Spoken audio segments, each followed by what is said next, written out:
Welcome back to the channel, back to 2d6 Dungeon and Tailspire. 2d6 Dungeon was created by Toby Lancaster. His link is in the description. Tailspire is just what I'm using for the mapping. So after last combat, we were here in our room. Last episode, we had unlocked this door. Let's open the door up and see what's through. Kind of an odd angle because of garbage is in this tiny room. Step into here, move in. What we have is a boiling pool room. Set into the floor here is a bubbling pool that looks to be magically heated. As you see, no source. Water is boiling. If you have any vegetables, we can turn them into a ration. Don't believe I have it. I'll take a look. We have a turnip. Only one turnip and some acorn. And normally it takes 3 items to create 1 ration. I don't think 1 turnip by itself is enough to make a ration. Fine. We'll get more rations later. But we also have a random thing on the table, which I rolled. Above you is a series of ropes that have been rigged up to support a small platform that hangs out of reach. You can just about make out a small iron chest. You have a throwing axe, roll 2d6, add your shift. 2 to 7, you lose a throwing axe. 8 to 12, you snap a rope and get the chest. We do have our chest hanging here. Let's see if we can get that down. 2d6 plus shift, 11. And with our chest, we have 8. Chest contains 2 empty potion vials, Zumarus leaves, arrow petals, and some cabbage leaves. Now, with cabbage leaves plus the turnip, maybe I can get away with making a ration now. Let's do it. We got turnip, we got cabbage leaves. We're gonna make a ration out of it in the boiling water. Rations go up to 5, and turnip go 8. Let's use one of our acorns. Just give it 3 different. But then let's add our vials. Those leaves there, and I had not picked up the illustrator petals before. Let's see what those. Delicate yellow petal crumbles to fine dust with healing properties. Yeah, healing balm, healing paste, drying powder, or smoke. And we have 2 vials that we could use for making potions. And with all that, we are in a dead end room. Let's go back. Past the screaming man again because we can't unlock his door. Back here. Here. And let's go to this door. All right, here we are at the door. All doors were locked, so we need to check quality of lock. That is a 7, and we need to use a lockpick to open it. And we have what is that, +1, and we have our extra precision here, so it is dice plus 5, and we have to beat a 7. We have beat the 7 just on the dice. Unlocking the door and opening it. We step into the room here. And what we find is a larger room. It is a harborage. The room has some armchairs in the corner, and a large hemp rug. A red guard rises from one of the chairs and attacks. If we survive, there is a chance. The red guard are elite warriors raised from childhood and trained by the Infernal Order. They are taught to guard the lower levels and serve Mordial and the Infernal Party. They have a sword thrust and a quick slash. Our leather breastplate is going to help with the quick slash. Our metal bracers will help with the sword thrust. Reduce both of them a bit. His interrupt is plate armor. Primary 2, 3s, and 5. Take -2 damage. So that's going to affect our lunging thrust and our swooping spin. Round 1 of combat, our turn. With a 1-4, we only have 3 shifts on first round here, so we can't turn that into anything. Red guard's turn. Attack us. Landed on a 1-3, can't do any maneuver. Round 2, our turn. Turn, we have another 1-4, and I'm going to switch back because these are being stupid. Red guard's turn for round 2. 5-1 and 2 shifts is not going to create a hit. Round 3 of combat, our turn. Still only 3 shifts for us. 1-5. Switching dice did not do anything. This is a dead combat. Red guard's turn for round 3. Red guard got a 6-1 with 2 shifts. No, cannot make a quick slash. We need 1 more shift. Round 4 on our turn, and we have our extra shift now. What we rolled was a 3-4 with 4 shifts. We can make a heavy slash. We need that 3 into a 6, dealing 7 points of damage. brings him down to 25 health. Red guard's turn for round 4 here. Got a 5/4 die, and you can easily turn that 5 into a to create a quick slash, which we will subtract 2 from. It's just a D3 plus 1, 4 points down. That brings us down to 24 health. Round 5, our turn. We're starting with a 5/4 that we will also change into a 6/4 heavy slash, dealing another 6, bringing him to 19. Red guard's turn for round 5. With a 4/1 on the dice, we earn nothing. He needs 1 more shift. Round 6, our turn. 4/6, 2 shifts for the 6 there, and 2 shifts for a 4 there. Create another heavy slash, bringing him to 11 health. Red guard's turn for round 6 with a 3/5. With 3/5, they can turn the 5 into a 6 to create a sword thrust. The sword thrust will be affected by our breastplate, so 2 plus 1 minus 4, no points of damage. Starting round 7, we're still with 3 shifts, and everybody's wearing armor, so no interrupts are getting removed. Got a 2/5 on the die, 6 shifts. We can take the 2 and turn it into a 3. Actually, we can turn that into a 6. 4 shifts there, and then the 5 can be dropped to a 4 with 1 more shift, leaving us 1 spare shift. Create another heavy slash. 5 points of damage. Bringing him to 6 health. Red card's turn for round 7. With a 1/4, 5 shift, turn the 1 into a 3 using 2 shifts, and the 4 into a 6 using 2 shifts, creating a sword thrust. 6 minus 3, bringing us 21 health. Top around 8, our turn here. With 6/2, easily turn 2 into a 4, create a heavy slash, 6 points of damage, which brings him to 0. We get a 160 experience point. We'll do behind screen here. We roll for a pouch and a chest. So let's check the guard's pouch here first. We got a 6. From Scarlet Artavis leaves inside. Increase that. Give us another pouch. And then we have a chest due to the room there. 5 roll on CT3.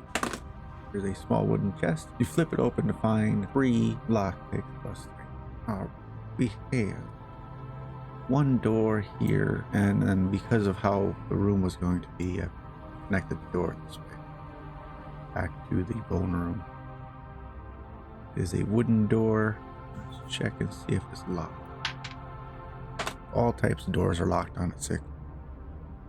So let's see how hard it is. An 8 of the door. We'll use another +1. 6 plus 1 from a lockpick. 7. That's enough by itself, and plus our precision to unlock the door. Opening the door up, we step into a short passage with 3 exits to it. We take it and turn to the right. And what we find here is a religious book. On a pedestal is a large book, too heavy to take, but tucked in its pages is a scroll. Roll D6 is either unreadable or a magic scroll. Got a magic scroll. Let's see what the magic scroll is. We do have 2 mental whip scrolls and a balance scroll, but we can only have 3 scrolls at a time. See if we're activating another scroll or dropping one of our mental whip we don't use. On CT2, we free scroll of flaming weapon. We're gonna go ahead and cast that right now. We had that before. Casting the spell is going to last for the next combat, and then it will dissipate. Flames erupt from your blade and burn those you strike. It does deal a +3 fire damage. No, we have to actually cast it. In order to cast a spell, you roll 2d6, and if you roll a double, you have successfully cast it. Otherwise, it fails. You can use your discipline to shift. We do have a +1 discipline due to our potion. We have 4 discipline points. We can turn that 2 into a 6 by using all 4 of those points.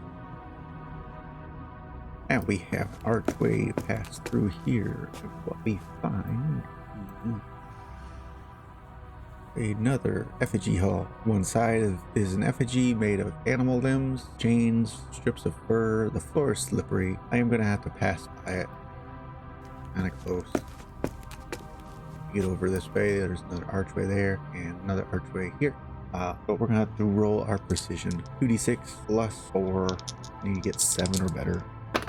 We're at 8, so we don't fall. And we have our interrupt. You sense a magical echo here.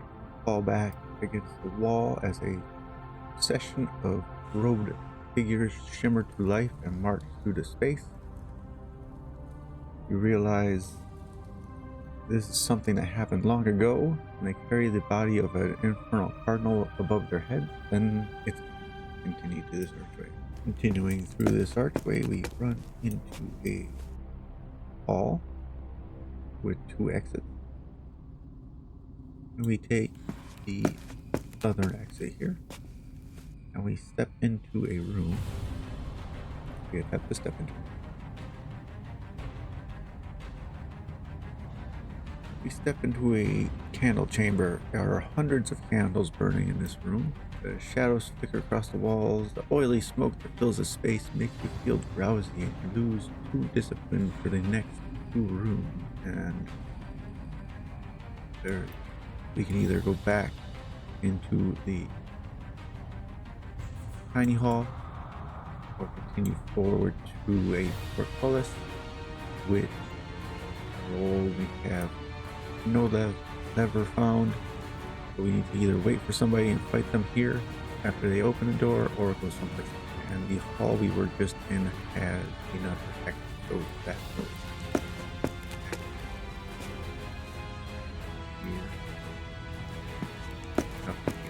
Stepping through the archway there, we see another small room with 2 exits. This small room, the walls here are lined with scratches. They look to have been left by huge claws. Roll a d6. On a 1 or 2, there is a severed paw on the floor. A large severed paw on the floor. I think I'm gonna put it in the large items area. I mean, it's a big paw. It's not really small. Have the extra item in our list. Maybe we can use that for something later. It leaves us with 2 ways to go. One is probably the room that portcullis was blocking, and continuing on. So let's go to the top. Here we go, stepping through the archway here into a room. It is small. Perch gargoyles line the upper level of this room. There's a chest in the far corner. It's locked with a lock. 2 of the gargoyles detach and attack. Use Stone Maiden stat. It pick the lock after surviving. There are no doors other than the portcullis here, so it was kind of a dead end. And now we have to fight. This guy hops down and this guy hops down.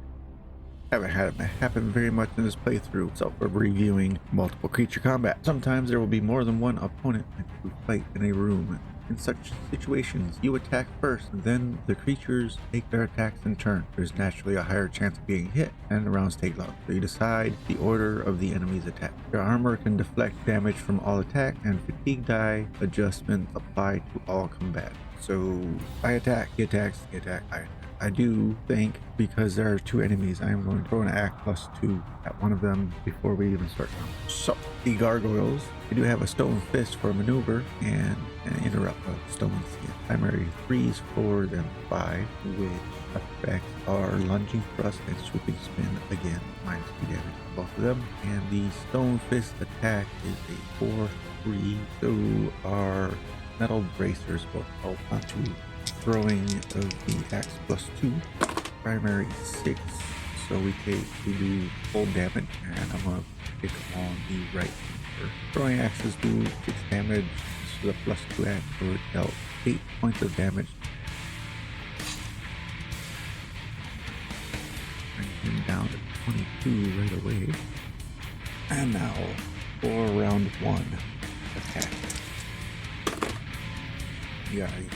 5, 4, and that is easy to adjust. 4, 3, make a lunging thrust. No. See, we'll go the other way. We'll take the take 5 and turn it into a 6, making 6 4 to the slash that is not affected by the interruption. No, plus 3 fire. 11 points of damage. Gargoyle 1's turn for combat. Here. 3 3. 3 3 on the die. We can shift that 3 into a 4. Grade a Stone Fist attack. That is going to be at -2. 1 point of damage. Bringing us to 20 health. Really pushing it. Gargoyle number 2's turn. And we have a 4 3, which is another Stone Fist. And another 1 point of damage.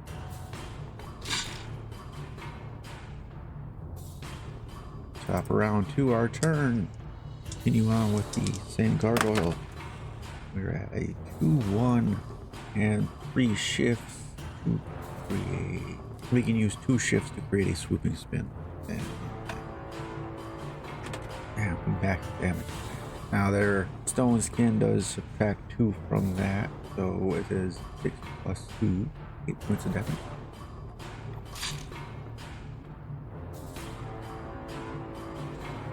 Forgot to add the fire damage. That's extra 3 points of damage that would have finished him off.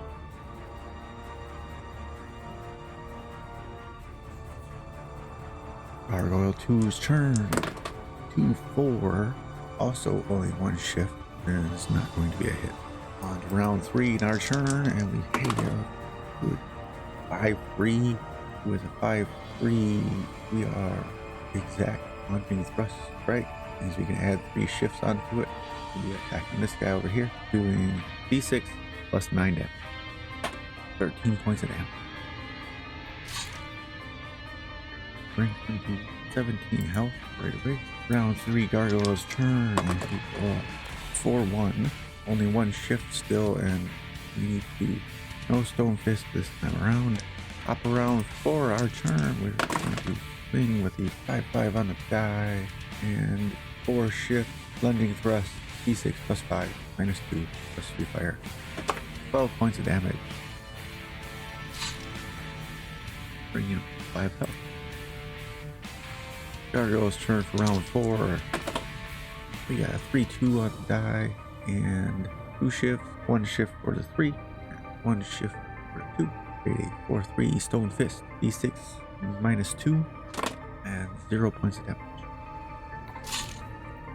Round 5, our turn here with plus 2 shifts. Guy 4-4. We go with a 6. 6-4. Heavy slash. D6 plus 6. Dealing 10 points of damage. I'm making this one day. They don't have any treasure. They have 90 XP each. 9. So close. We're going to open this chest. We have to check lock. It is a lock plus 3 again. So let's see. It is a 12 on the lock. We are still suffering from the smoke. This is the last room for that, because I didn't count the hallway that we passed back through as a room. So we'll move over here and attempt to open this chest. We will use our plus 3 lockpick. We have 1. Oh, and our scroll is no longer active. 2d6 plus 7. We need to be 12. 7 plus 7 would be 14. So we are able to open this chest. CT3 table plus 3. So dice plus 3 here. We're at a 5. There are some uniforms here. Check to find 2d6 gold pieces and a turnip. 8 gold.